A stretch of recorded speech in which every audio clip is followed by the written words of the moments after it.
Hey guys, Ricky here, and welcome to this week's episode of DoD Contract Academy.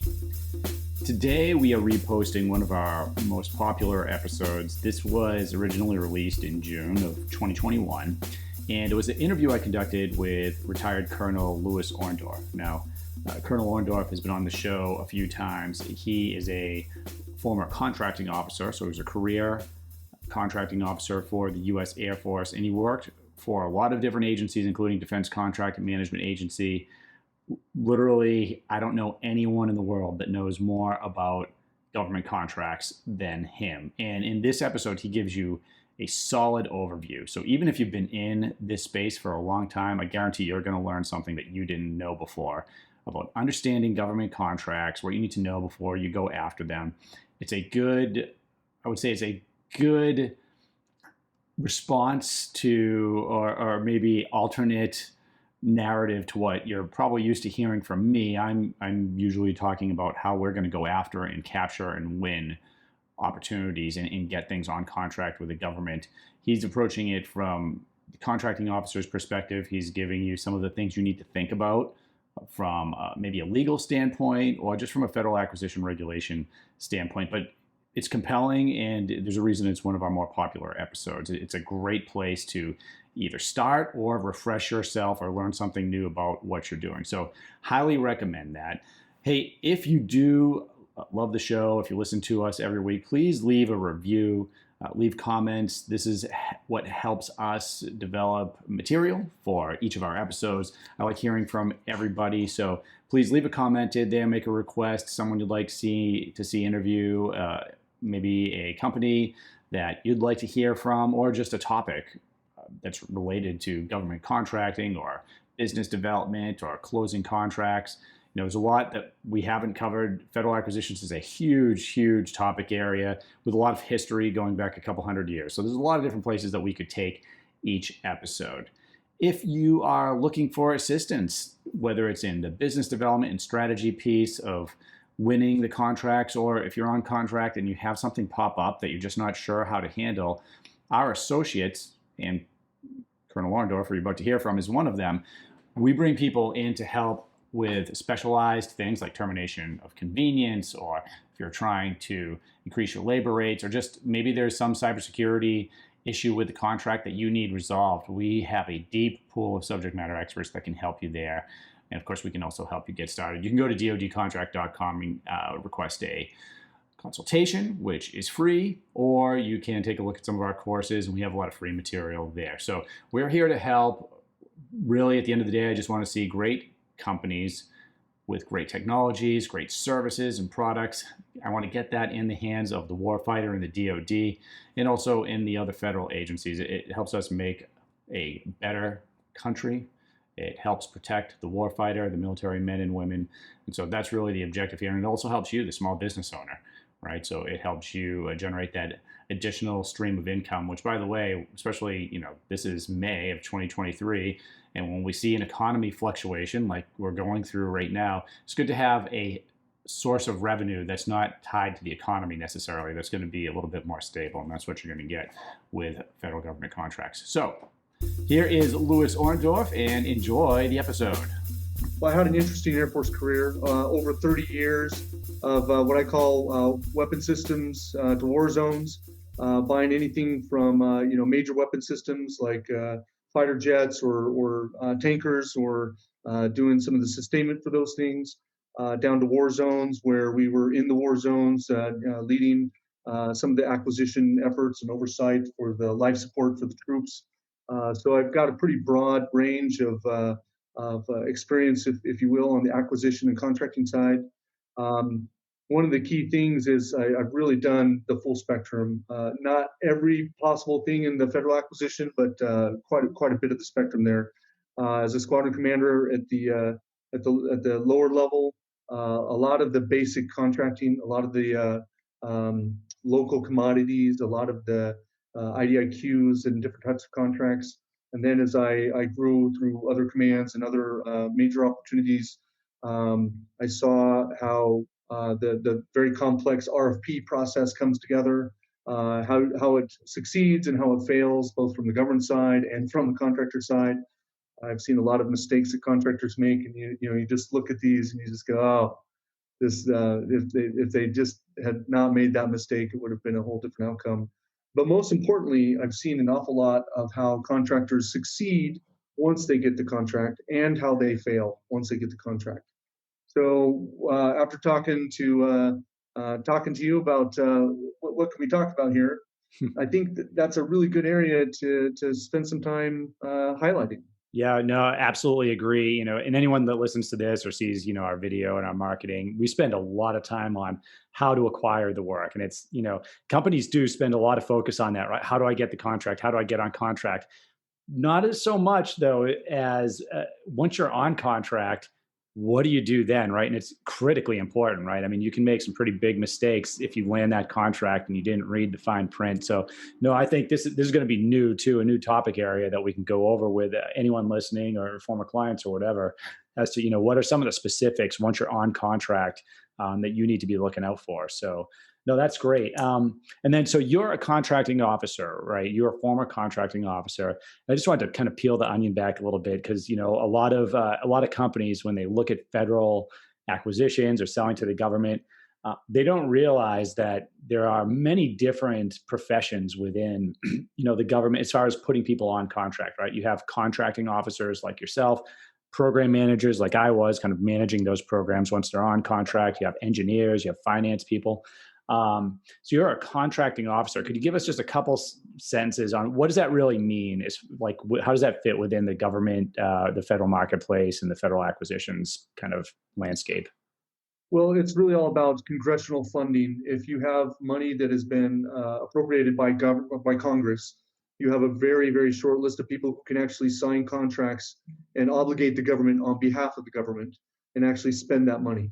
So, as a program manager, you define the requirements, you can go through the whole process of selecting the right solutions, but only the contracting officer has the authority to actually obligate and commit the government, if you will. There's a lot of details around that one. Normally, the federal acquisition regulation, the contracting officer will be that member of the team that really understands the laws that are governing, the whole acquisition process, Hmm. whether it be multi-billion-dollar or $10,000 or $500. There's a lot of laws and a lot of ways to get in trouble, and both on the government side as a requiring activity and on the contractor side. Right. So contracting officers have to really understand all that and have that authority. And it's a direct line authority, which is different from a lot of other types of authority within the military. The direct line authority comes straight down through Congress, not through commanders or chain of command. So you can't tell a contracting officer to sign a contract. Nobody can Right. force that. So it's an ultimate kind of in the check and balance, if you will, in the process. So contracting officers spend decades learning and studying and getting familiar with all the details about how the federal acquisition, and the supplements for the defense or other agencies, how they all come together. Sure. And we mentioned too that you had multiple warrants. Maybe you could tell everyone a little bit about what that means for a contracting officer when you have a Uh, warrant, and if they hear that language too as they're working with acquisitions teams, what they can know about that. well, the warrant is that actual authority. The warrant is literally a piece of paper that shows that you have the authority to obligate on behalf of the government. However, on that piece of paper it normally comes with some limitations. A lot of times you might have a $10,000 warrant, $10 million warrant, or a warrant that limits you to construction contracts, or a warrant that limits you to various things based on the position you're in. So an unlimited warrant is without any, just what it says, without limitations. You Hmm. can execute acquisitions anywhere within the range of the FAR. Right. So, from my experience with that, with the contracting officers that worked with us, it would seem like they would at different levels in their career obtain different levels of those warrants, right? Kind of progressing up to where you were, and when they finally have that unlimited warrant or a certain level of authority that they can authorize. Well, not necessarily. It actually has to do with Okay. the level of trust. Okay. If you can have some junior officers who have an unlimited warrant, it's not common, Mhm. but and then you can have some senior officers who don't have a warrant at all. not Okay. because they don't they're not trusted, but because they don't really need it. And only people who it's very limited to the people who can get a warrant first, and then the second part is, does your position require you to have a warrant at that level? So a Right. lot of times you'll find warrants at 10 million or 50 million, and that's it. But that's because the position only requires that, and then anything above that, they're forced to go up the chain to higher levels of approval and authority. So that has other complexities to it, but fundamentally, it has to do with the level of trust and Right. the position that you're put in. Okay. Interesting. Yeah, and I didn't know a junior officer could even have the ability to obtain unlimited warrant. So you learn something new every day. I mean, there's Yeah, no I ends had an to. unlimited warrant for one of the systems commands, or for a major command when I was a lieutenant, Oh wow. first lieutenant. Yeah, it was hard. I went through months and months and months of preparation and boards, and I had to take amazing levels of preparation at that point. But that I set bet. set me on a good course. Just an indicator for how the rest of your career was going to go, I guess, right? Yeah, Um, yeah. so let's get into what some businesses should be considering when they're on contract with the government. If you want to cover just maybe some initial points to consider that we talked about. Yeah, absolutely. Well, I'll tell you, this is after seeing a lot of contractors come on board, and some of them for the very first time, and they're the ones you watch the most because you really want them to succeed, well, ultimately. But this is what I've learned. If you are awarded a contract, and even if you've done this before, but these are fundamentals. Read the contract, because you went through a process to possibly a source selection and possibly put in a proposal, and you have an idea in your mind from that proposal exactly what you are going to do, and that's why you won the contract. You need to kind of set that aside and start again, because now that you've won the contract, your main person that you need to think about and get a meeting of the minds with, and this is where I'm going with this, is with your customer. The customer in this case will be the program manager or the contract officer representative. So when you get that contract and it's actually signed, and before you sign it, really, you should read through and make sure that you have in your mind every single thing that you think it's going to take to do that. So just kind of your own expectations of, I'm reading this piece of it. What do I think I need to do in order to do that? I'm reading this piece. You go through everything to include all that fine print in the back. And we'll get into that a little bit if time permits. But so first of all, read the contract, establish a clear understanding of what's expected. And the second piece that's very important to this is absolutely insist on a kickoff meeting with the government, and make sure the contracting officer is in the room and the program manager or contracting officer representative is in the room. Anybody else in the room is fine, but those two people are incredibly important for the kickoff meeting. So what you want to do is go through the contract line by line and say, here's what I'm reading, here's what I think that means, what do you think that means? And it's the age old, literally the formation of contract is meeting of the mind. Mhm. Because you've submitted a proposal and won a contract, there's a whole team of people who decided you're the best solution, but they are not the people that you're going to be working with for the duration of the contract.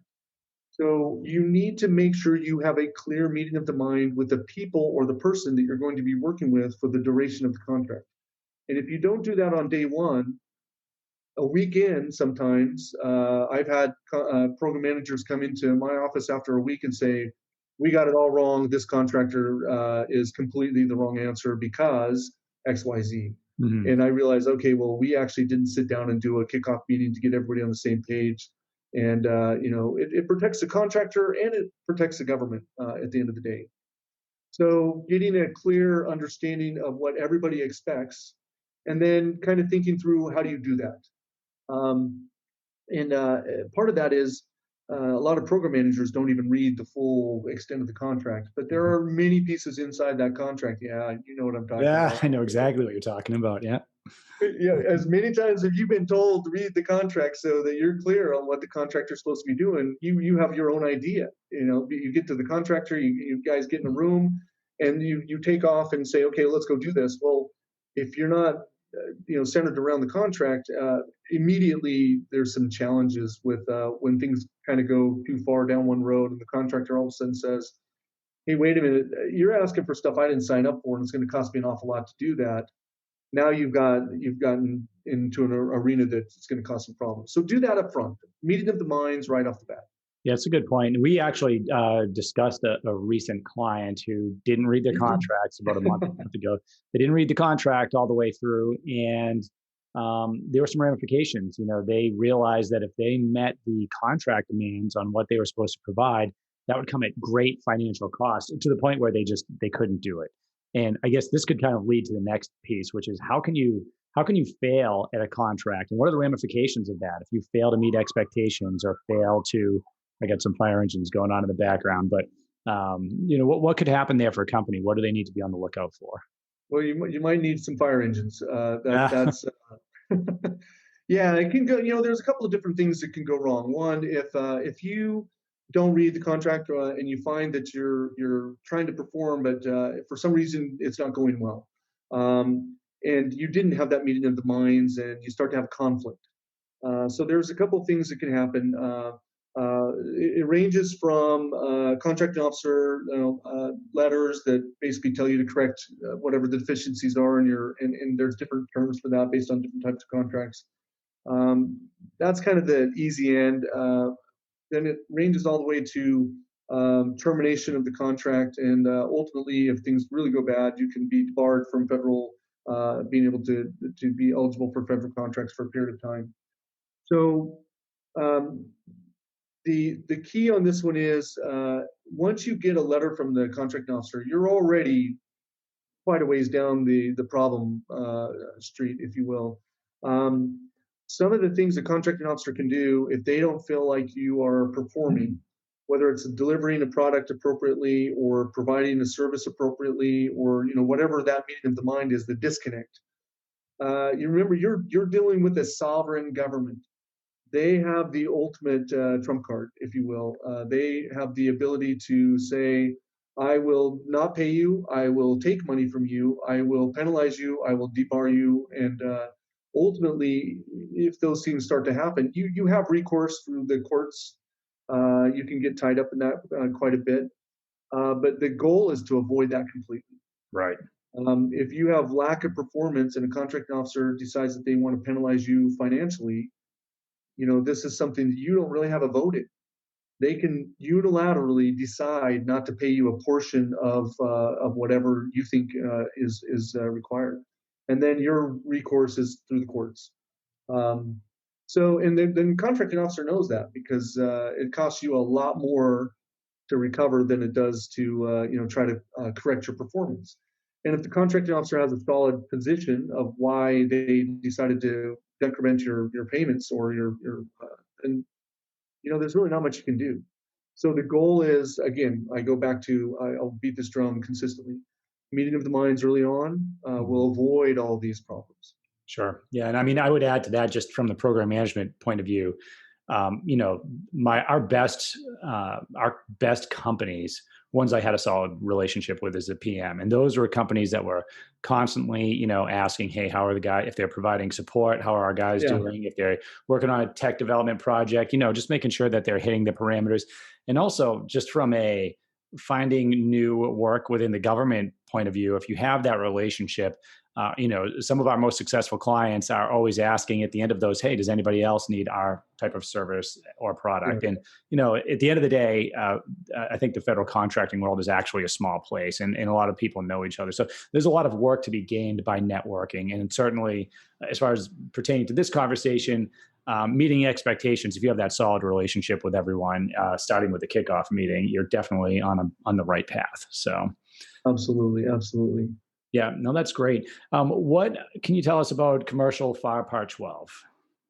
Well, a lot of contracts are commercial contracts. So what's the difference between a commercial contract? The federal government tried a few years ago to move the very complex process of contracting closer to the way the commercial marketplace did. So they have some efforts on that front, but at the end of the day, you'll see that there are just as many requirements and federal laws included in a commercial FAR Part 12 contract as there are in some of the more complicated contracts. But it does streamline it a little bit. one of the things you're finding in FAR Part 12 contracts is a clause at the back of the contract that's called commercial contract. It's 52.212-4 and 52.212-5. These clauses and these um, clauses in the contract actually have a whole bunch of nested clauses within them. And you need to read them because some of them will drive cost, some of them will drive time requirements for you, some of them will drive resources. You have socioeconomic requirements, environmental requirements, labor law requirements. There's some specific details on acceptance and inspection. You need to understand those because even though it's a commercial contract, you may go to do business like you do with your commercial clients and find that the government's requiring an extraordinary amount of effort on your part in order to get that final delivery and acceptance. Right. There's a long term of there's a lot more there. All the ethics laws are in there, and I can't emphasize enough. Be careful when it comes to ethics. Don't think that it's a good idea to buy a coffee cup or something for your government counterpart. Just steer clear of giving them anything. Certainly, gifts or anything like that are absolutely inappropriate. I know in the commercial side, you have a lot more flexibility of developing relationships, and you can do things that are have some money tied to it. But on the government side, with your government counterparts, you just leave that alone. So all those rules are kind of built into those clauses that are, and even on the Right. commercial side. Okay. Just wanted to interject one question that I know a lot of businesses are thinking about, especially if they're new to government sales and maybe they're on their first contract or about to close it. So, obviously timelines, as we know, and anyone listening to this knows, timelines for government sales are different from the commercial sales timelines, right? And I mean, it could be 12 to 18 months before you're on contract with the government, it could be longer. But let's say we're approaching, being on contract, right? So a company has done the right things. They've established relationships in agencies they're selling to. They've found out about opportunities ahead of time. They're influencing those. They've got to the point where there's a solicitation. They put a proposal in that's a solid proposal, and they're about to go on contract, or maybe they just did. Now they get paid right away, right? They can expect a payment to drop in their account in a day or two, or what are the payment timelines as far as? And I know they're different, but maybe just a few words on that. Yeah, there's a couple key things here. This is that part of that meeting of the minds. As you are preparing to start work on the contract and you start working on the contract, you should already know that there's a payment schedule or really what point you can invoice the government. So, for example, if it's a service contract, and you say, okay, every 30 days or every 90 days, we'll invoice the government. Um, there's a complicated process there. Because you've submitted an invoice doesn't mean it's accepted. You go through a process of accepting the invoice where the government goes to the program manager and validates that you've indeed provided the goods or service to the government. And then once that's been validated, then it will go back to the contracting officer to make sure that the amount that you're asking for is exactly lined up with the amount that is expected that you should ask for. So they validate you've earned it. They validate that it's the appropriate amount that's in the meeting of the mind. And then it goes, the clock starts ticking. At that point, the Prompt Payment Act comes in play.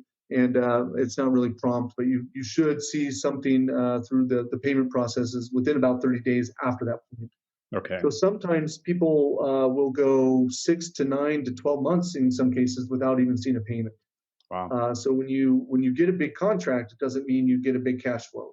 Mhm. So there's really important to make sure that you have a really good strategy on how to keep your company moving. Now, in some cases, the government may withhold payment for some reason, and it may be your fault, and it may not be your fault. And this is where it gets complicated because if the government withholds payment and it's not your fault, then you have Right. uh, some recourse to ask for some increased amounts possibly. So I don't want to get too far down those kinds of rabbit trails, but the question really is about um, there is going to be a lead time, a period of time. It may take you time to get set up in the system before you can even submit an invoice, whatever that system is. So you should really be ready to operate your company for a period of time with your existing capital before you start to expect cash flow. Yeah, that's a really good. Best case scenario, 30 days after you submit an invoice. Sure. Yeah, that's a very important point, right? For any company that's looking at this, making sure they're resourced properly, or they have commercial sales funding them, or however they're doing that. Great. Well, I don't want it to go on indefinitely here, but we did want to touch on some important clauses that you might see in a contract. Did you want to touch on those?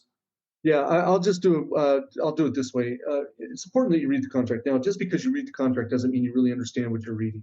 It's easy to read something and you may read right over it. So there's one, for example, it's called Basic Safeguarding of Covered Contractor Information Systems.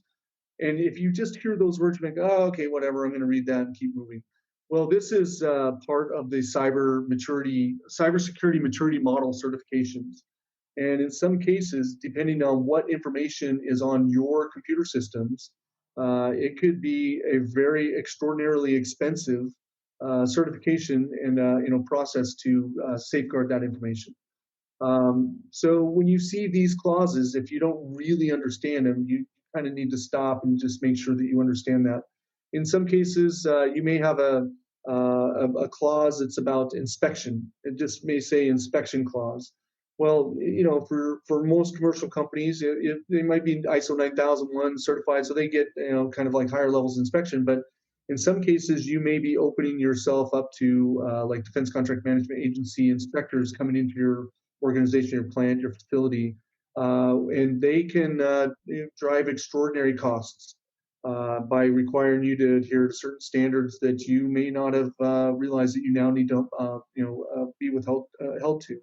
Um, Same thing with property management systems. If you have a property management clause, that can be one that drives extraordinary cost if you're not really familiar with that or have experience with that. Accounting system, cost contracts, all these things. While it's very exciting to get a contract, there are extremely complicated processes that you probably need to have in place for certain clauses. And if you don't understand it, then this is a time to kind of reach out and say, okay, hey, can you help me understand this? Right. What do I really need to do here? And how important is this? And the last thing I'll say about this is it's a risk conversation. There are some clauses, you'll see the clause, you go, okay, I understand what's required here. I think the risk, if I do this is going to be here. If I don't do this, it's going to be here. The cost if I do it will be here. The penalty if I don't do it will be here. So as a company, it's better to make an informed decision about how to adhere to those instead of just get caught by surprise. That there's a requirement and somebody's knocking on the door and they want to move in and basically oversee your production line every day and be able to start and stop it at their discretion. Right. So the key on this one is when you read those clauses, sometimes there's a lot more to them than just what it appears.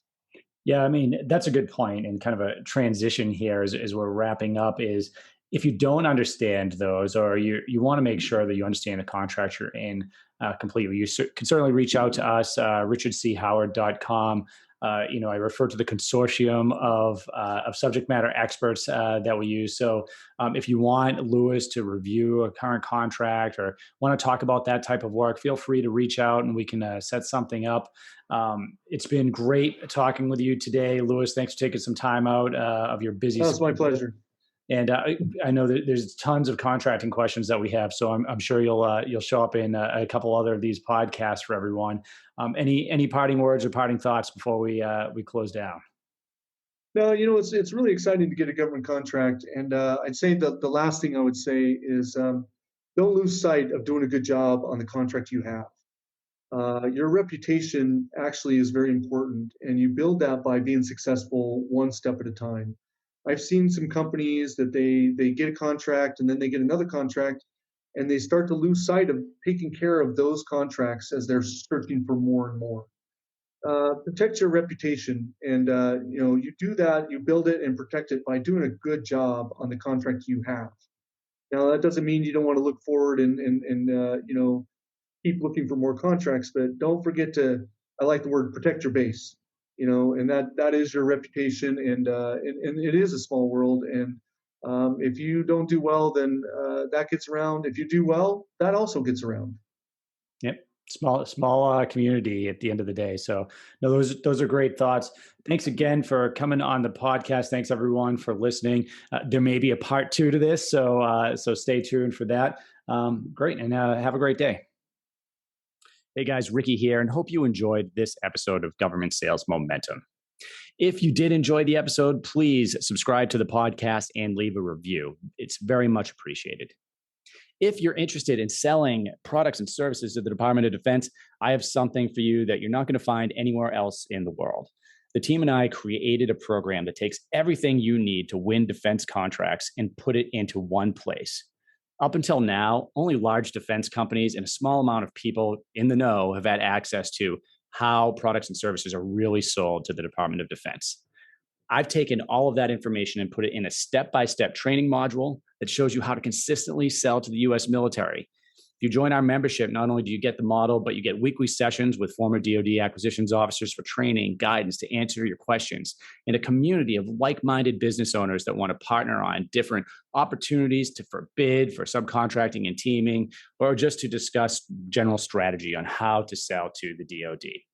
You'll have access to every course I've created, every coaching session I've ever recorded, and every interview with an acquisitions professional that I've ever conducted. And we covered topics that range from defense sales planning and competitor analysis to SBIR and STTR, foreign military sales. The list goes on. Go to dodcontract.com if you are interested, and I would love to see you in the membership.